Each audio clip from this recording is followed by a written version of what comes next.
to start our study of projectile motion. And we started out, we watched a video earlier where we talked about a bullet being fired horizontally and a bullet dropping. And they found in the video that those two things landed at the same time. It turns out that if a bullet is dropped at the same time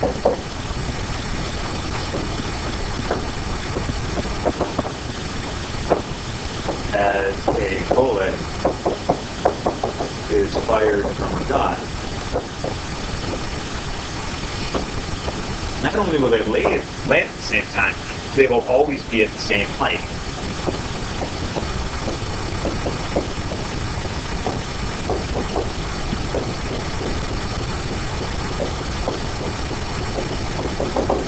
So if I was to draw it, it looks like this. Here's the ball that gets dropped. The bullet gets dropped. Here's the bullet that gets fired sideways. The one that gets dropped, if I was just to look at it every second at regular time intervals, I would find that they would be farther and farther apart as they accelerated downward. Now the one going sideways, okay, it's going to follow a path, something like this, but it's always going to be at the same height. So when the bullet that was dropped is here, the bullet that's fired sideways is going to be the same height.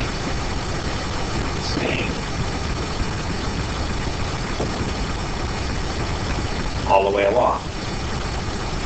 So the bullet fired horizontally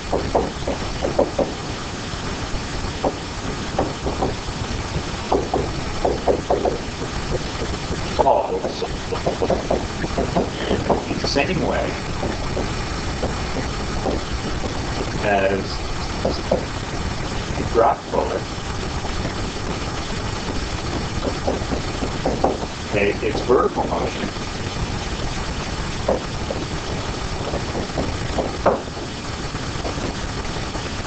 is independent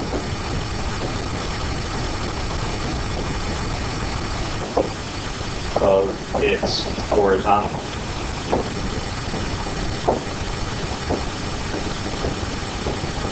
Now, if you think about the bullet and draw a little three-body diagram for it, there's only one force acting as a force of gravity acting straight down. If we ignore wind resistance or anything like that, that's the only force on it. So it's going to accelerate downward. So the acceleration in the y direction, we know is going to be negative 10 meters per second squared. It's going to be gravity. Then the acceleration in the x direction is going to be 0. Now, let's do an example. The first one is going to be a ball thrown at straight horizontally from a cliff. I like to draw a little sketch of this. It helps me keep track of my variables. So the bullet is being fired with an initial velocity of 15, and the hill, or the cliff, is 30 meters high.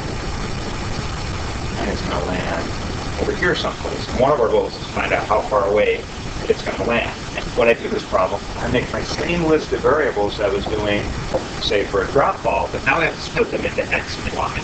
So if I look at this 30 meters, that's displacement. But it's a vertical displacement, it's a y thing. So I'm going to put delta x over here is minus 30 meters. Negative because that ends up 30 below where it started.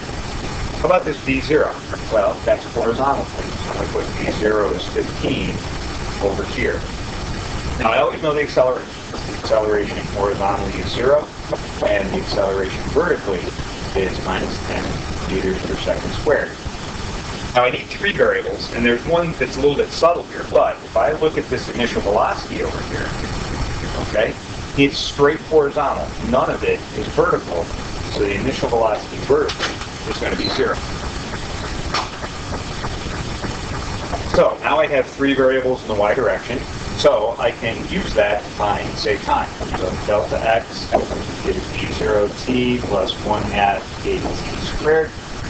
So the v0 is 0 for the y side, so I can get rid of that. Now I'm just going to use the variables only from this y side. Okay, so I'm going to plug in minus 30 for the delta x equals 1 half and minus 10 t squared. Minus 30 equals half of minus 10 is minus 5.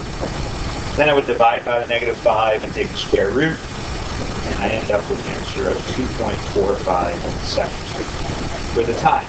Now the reason I wanted the time first is because time doesn't have a direction to it. So if the y time is 2.45, because it was in the air for 2.45 seconds, the x time is going to be the same.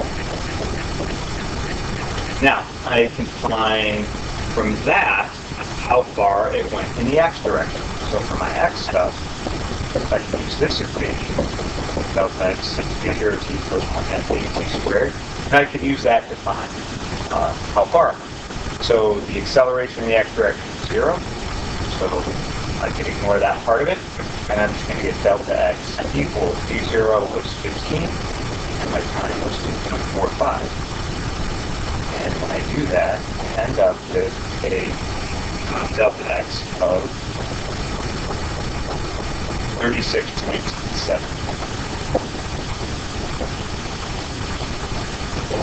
Now I can also find its final velocity as it's hitting the ground down here. I still have to split it in x and y. So for the y side, I can use this equation. The initial velocity in y is 0 plus minus 10 times 2.45. So the velocity in the y direction is minus 24.5 meters per second. And it's going down in the y direction at 24.5 meters per second. Now it's still moving horizontally. Okay, so I can find the horizontal velocity using this equation. Now remember, the acceleration is 0, so I don't have to worry about that part. So the v is 15 meters per second. And that makes sense because we said there's no acceleration horizontally, so its speed is going to stay the same. So it starts with speed of 15 and ends with speed